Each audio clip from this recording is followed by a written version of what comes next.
yambaye umwenda w'ubukwe impande zose z'ibigano nabona banezerewe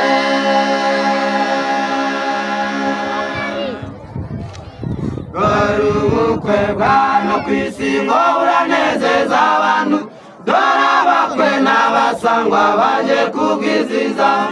kandi umuntu wese ajya yambaye umwenda w'ubukwe impande zose z'ibigano nabona banezerewe musore kebuka imbere yawe kebuka inyuma yawe kebuka ibumoso urebe maseka kebuka imbere yawe kebuka inyuma yawe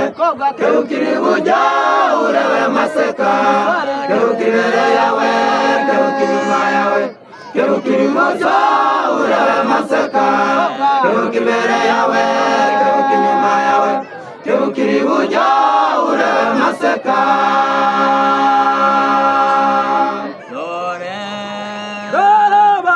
baje baje baje abasangwa baje baje baje baje baje baje abaririmbyi baje baje baje baje kwizihiza ibirori by'aba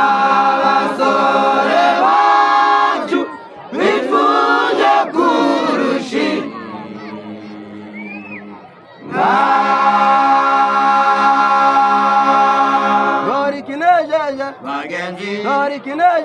bagenzi nuko nta muherekeza uzata ubwo bukwe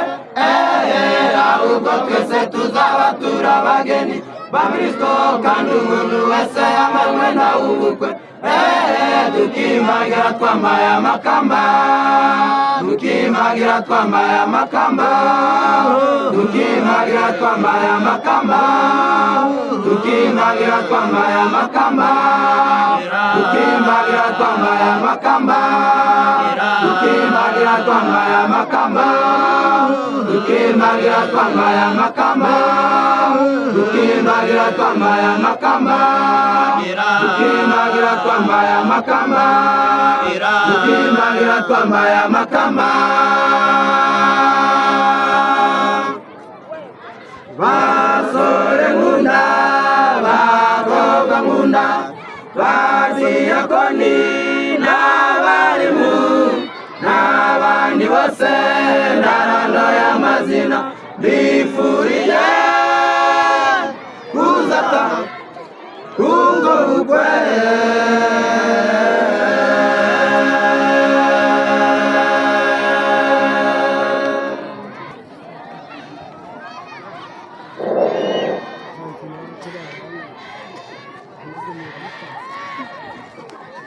kuba duteze amatwi bano bantu bashingiye mwinjire hano hariho udutebe mugiye kwicaraho mwinjire ni karibu abazanye umugeni mwinjire tubereka aho mwicara hano harahari